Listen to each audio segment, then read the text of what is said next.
A lot of prepping advice talks about what to do if friends and family turn up at your house in a crisis. Fair enough, but I want to flip it around. What if you're the one that's turning up? What if your emergency plan, whether it's a blackout, an evacuation, a burst pipe, a heating failure, some local disruption, or something bigger, basically comes down to this? You'll go and stay with family or you'll head to a mate's place. Loads of people say that, but very few seem to think through what that actually means.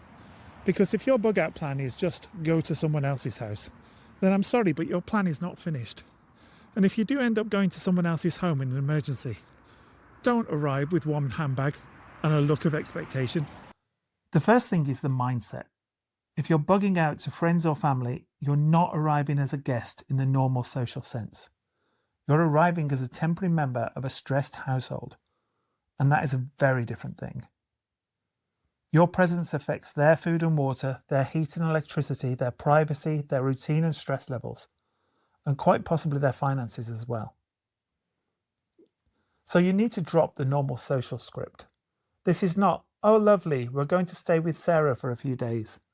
It's, Sarah's household is already under pressure, and now we're adding ourselves to it. That does not mean you shouldn't go. Sometimes going to someone else's house is absolutely the right move. But it does mean that you need to arrive with the right mentality, not they'll look after us, but how do we make this workable? That's a very important difference. A prepared person does not just think about where they can go, but also thinks about how to arrive in a way that causes the least possible strain.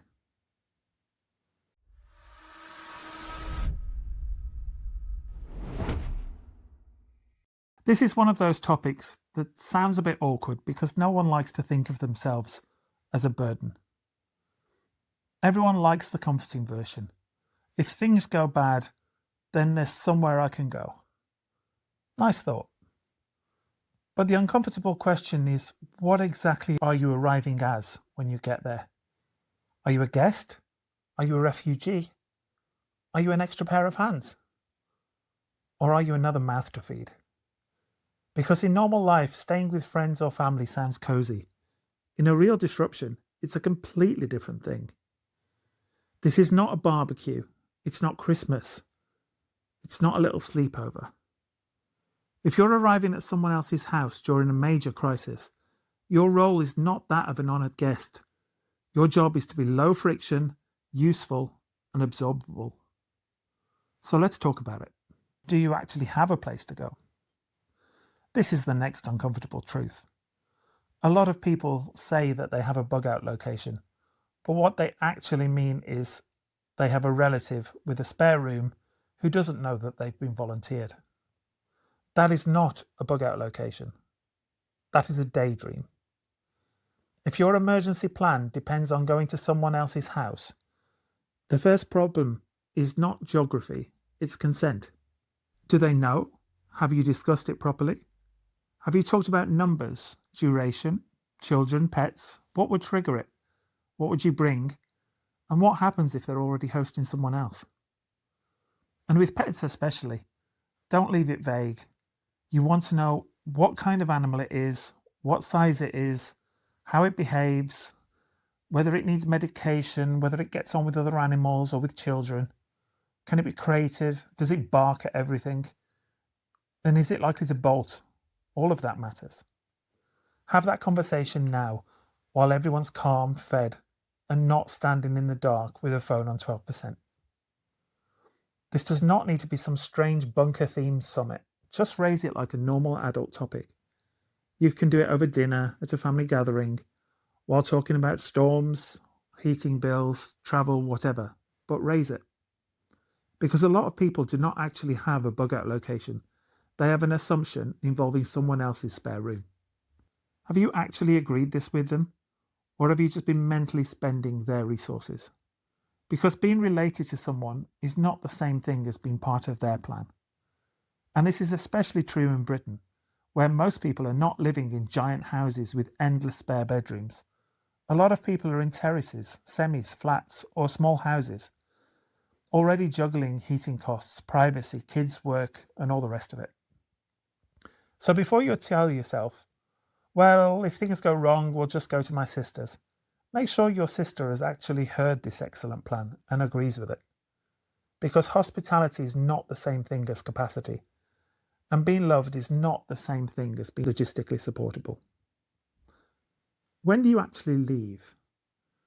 This is another bit people skip. Even if you do have somewhere you can go, when exactly are you going? What's the trigger? A lot of people have a destination in mind, but no decision point. So they either leave it too late when everything's chaotic and emotional, or they leave too early and just export themselves into somebody else's house before they really need to. Sometimes leaving is absolutely the right call. If the house is unsafe, if there's a fire risk, a flood risk, violence, structural damage, no heat in winter with vulnerable people, or something genuinely escalating, fair enough, go. But if your own home is still safe and workable, even imperfectly, there's often a strong argument for staying put a little bit longer rather than instantly turning yourself into somebody else's problem. Sometimes leaving is a smart move. Sometimes it's just displacement disguised as a plan. And this is where being honest with yourself matters. Are you leaving because the situation demands it, or because your own house has become inconvenient and you fancy borrowing someone else's? Those are not the same thing. Build a grown-up plan, not just a bag.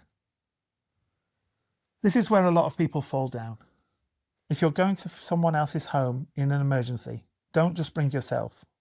Bring your own resources. Bring enough that you're not immediately draining their household from minute one. That obviously includes the basics, your medication, your important documents, decent clothes, warm layers, toiletries, chargers, power banks, a torch, bedding if you can manage it, maybe a sleeping bag, some basic food, water bottles, and whatever your children or pets genuinely need. And as for pets, that means actual pet kit, not just the animal itself. If the pet is coming, there needs to be food, bowls, a lead, a harness, a bed or a blanket, medication, maybe a crate or carrier, maybe litter or poo bags, maybe some cleaning stuff or a familiar toy. Bring pet kit, not just pet sentiment.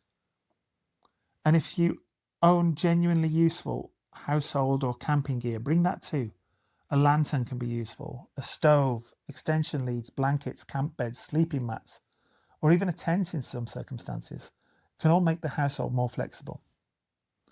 Anything that expands options is useful.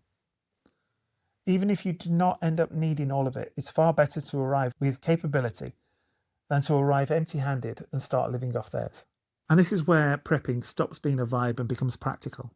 If your whole strategy is go somewhere else, then your kit should reflect that, not just some wild camping fantasy bag. A bag that helps you function in someone else's home. A hostable bug-out bag, if you like. Not glamorous, very useful. And the bag's only part of it. You also need to know how you would get there, what the trigger is, what happens if phones are down, what happens if you arrive separately, and what the fallback is if they can't take you after all. A proper plan is not just a bag. Bring consumables, normality, and boring things. This is a big one. A lot of people like gear. I like gear. Gear is fun. But when you're arriving at someone else's house in a real-world disruption, consumables often matter more than gadgets. Think in terms of what actually gets used up in a house. If you turn up with tea and coffee, that helps straight away. If you bring loo roll and soap, you're taking pressure off immediately. Wet wipes and bin bags make a visible difference within hours. Batteries, pet food, nappies, long life milk, painkillers, even a bit of fuel if that's relevant, maybe a couple of bags of kindling or a bag of charcoal. All that quietly slows the rate at which the household is burning through its own supplies. Because the point is not to impress anyone with your setup. So if you show up with a tactical pouch and no toilet roll, I'm judging you a little bit. And this is one of those places where resilience is much more mundane than people want it to be. In a real household emergency, bin bags matter much more than bushcraft. Loo roll may be better than another ferro rod. And yes, useful kit still matters, but the consumables are what stops households from grinding down. And especially if children are involved. Think about morale and normality as well, not just calories and nappies. Books and games make a difference. School stuff keeps some normality. Comfort items matter more than you expect. Even familiar snacks can take the edge off for kids in a strange, stressed environment. Whatever helps keeps the wheels on. In a cramped, stressed household, that matters more than people think. How to arrive without becoming furniture. One of the worst things you can do is arrive, dump your stuff, sit down, and become furniture. If someone is taking you in during a disruption, your default posture should be usefulness. Not performative usefulness, actual usefulness. Right, where do you want this? What needs doing? Do you want me on food, kids, water bins, dog duty, charging stuff, or a supply run? That sort of thing.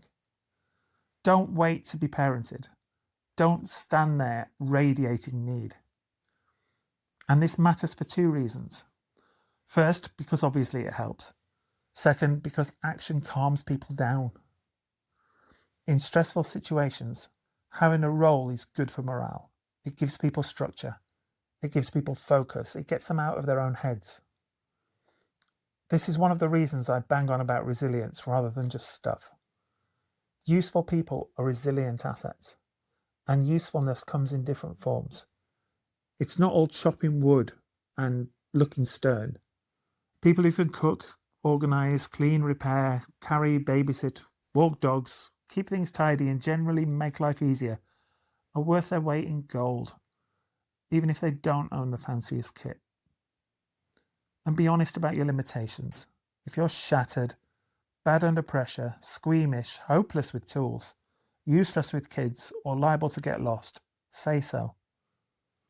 They're not just noticing what you brought, they're noticing what sort of person you are under stress. Learn the house rules fast. It's their house. That means it's their system, their routines, and their rules. Where do shoes go? Who sleeps where? How do meals work? When do the lights go off? Are they trying to conserve heat? Which supplies are communal and which are not? What is private? How do they want the bathroom handled? Is the back door always locked? You don't get to roll in and start behaving like an independent kingdom. And you definitely do not get to start rummaging through cupboards like you live there. This sounds obvious until people are tired, stressed, and trying to recreate normal life in abnormal conditions. Resilient people notice systems. Unresilient people create chaos by assuming the system will bend around them. So pay attention, ask, observe, and adapt. If the host household has a rhythm, your job is to fit into it, not stomp all over it, because that's not how we do things at home. You're not at home. That's kind of the point. And most households under pressure end up with some kind of informal leadership, even if no one says so out loud. Someone starts coordinating meals, bedding, information, charging routines, house rules, or who's doing what. Don't make that weird. In a stressed household, endless debate, passive-aggressive pushback, or trying to freelance your own little system is not independence. It's friction. Manage your dependence and your chaos. Everything you brought with you can make life harder if you don't manage it. This is another one that people forget. If you arrive with children, pets, or any extra complexity, that remains your responsibility. Obviously, in a good family or friendship network, people will muck in and help each other. Of course they will. But help is not the same thing as assuming responsibility. If your child turns up hungry, bored, overtired, and bouncing off the walls, that's not your host's emergency. That's your failure to prepare properly. Same goes for the dog, the missing charger, the forgotten medication, the bedtime chaos, the lack of nappies or the special snacks, the spare clothes or the comfort item you suddenly realise matters so much after all. And with pets, be honest, this is not the time for, it's usually fine. Either the dog's good with other people, other animals, children, strange houses and stress, or it's not. Don't turn up with a difficult animal and then act surprised. Your dog may be family, fine. But if you turn up with that dog and no food, no lead, no bed, no meds, and no plan, what you've actually brought is an unmanaged problem with fur. A stressed animal in a strange house is another moving part in an already stressed system. Different smells, different routines, different people, maybe other pets and less space, less or no exercise and noise. And especially in Britain, when a lot of people are in semis, terraces, and flats, rather than sprawling properties, you can't assume your pet just slots neatly into the household. Compassion does not remove logistics. If your pet is part of your bug out plan, then your pet needs to be properly covered by that plan. Part of being a good emergency guest is managing your own orbit. Not perfectly, no one's perfect under stress, but competently enough that you're not spraying disorder in every direction. And if the kids are old enough, give them a little bit of structure too. Nothing absurd, just age-appropriate jobs. Tidying, setting things up, feeding the pets, carrying items, helping with meals, whatever stops them turning into one more source of chaos. And again, this is why you pack for the scenario you're actually likely to face, not just survival in the abstract. More often than not, it's a temporary domestic displacement. That's much closer to real life. Don't become a psychological or relational burden. Material burden is one thing. Emotional burden is quite another. If someone is already dealing with a difficult situation and you turn up bringing panic, indecision, moaning, domestic drama, constant second guessing, and a general cloud of helplessness, that is exhausting. Now, obviously, people have bad moments. I'm not trying to say you need to arrive like some kind of emotionless robot. But there is a difference between understandable stress and becoming one more thing the household has to manage. Try to bring calm, bring steadiness, bring humour if appropriate, bring practical thought. Sometimes the useful guest is simply the one who helps the household build a clearer picture of what's actually happening outside the front door. Checking on neighbours, comparing notes, helping with messages, finding out what's still open, or quietly gathering information without stirring drama, all have value. And for the love of all that is holy, do not arrive at someone else's house and immediately start critiquing how they run it while relying on them. Nothing is more irritating than being sheltered by someone and then acting like their unpaid consultant. And if you do bring a useful skill, do not hoard it. If you know first aid, water treatment, charging routines, cooking on a stove, radio, basic repairs, whatever it is, show other people the basics. Don't make yourself a bottleneck. And be aware that this is where relationships can start taking damage. A bad guest does not just create a hard week. They can leave behind resentment that lasts much longer than the emergency. So yes, be grateful, but also be aware. Talk contribution, money, and duration like an adult. This is where you stop being vague and start being grown up. If the stay is more than a very short emergency stop, contribution needs to be addressed like grown-ups. Food, utilities, fuel, shopping, transport, space, childcare, household labour, all of it. Even if they say, don't worry about it, then you should at least be thinking about it. That might mean putting some money in, bringing extra supplies, taking on a chunk of the work, doing the supply runs, or simply making sure that whatever gets used is replaced without turning it into a conversation. Because gratitude is not a substitute for contribution. And one of the quickest ways to poison a good relationship is to let vague expectations turn into private resentment. That does not mean becoming weird and transactional about every tea bag. It just means recognizing that prolonged hospitality has a cost. Decent people try to offset that cost. And frankly, if someone may one day be your fallback, don't just keep that in your back pocket and hope for the best. Put some effort into making that arrangement more viable now. Compare plans, talk through triggers, work out sleeping arrangements, maybe gift useful consumables or bits of backup kit. if they may one day carry some of your load, help strengthen the system now. What if you get there and it's a shit show?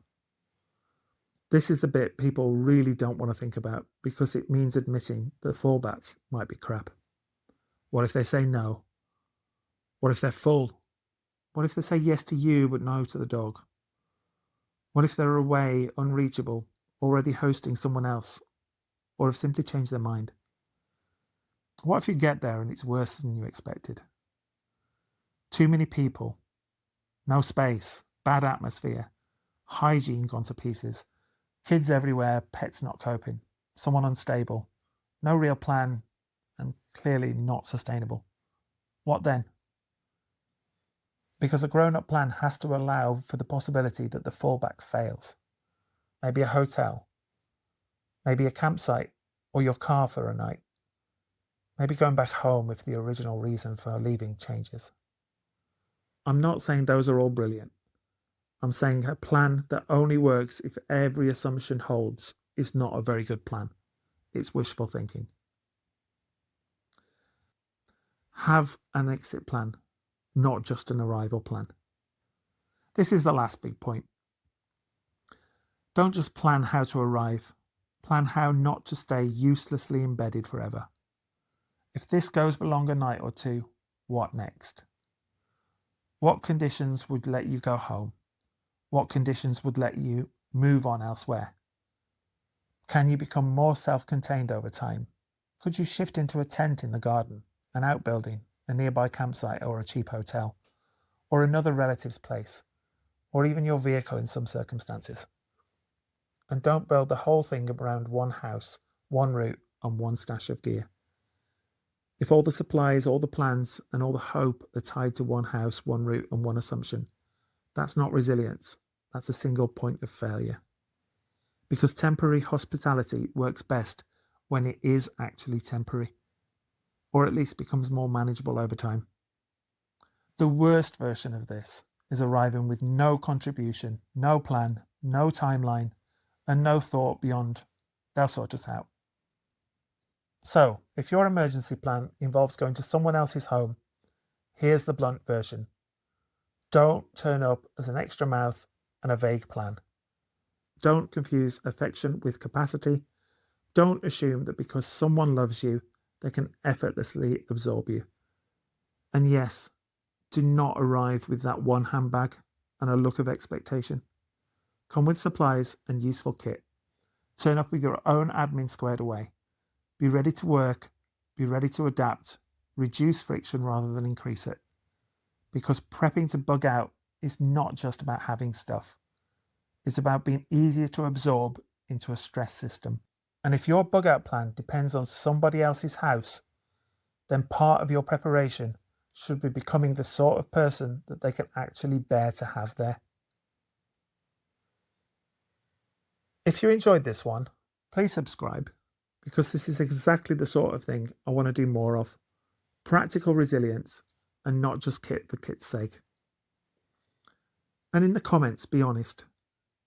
If you had to go and stay with friends or family in a crisis, what would you bring that makes you an asset rather than just another problem? And from the other side, if people turned up at your place tomorrow, what would you wish they'd thought of before arriving? Thank you very much for your time and attention, and I look forward to our next video.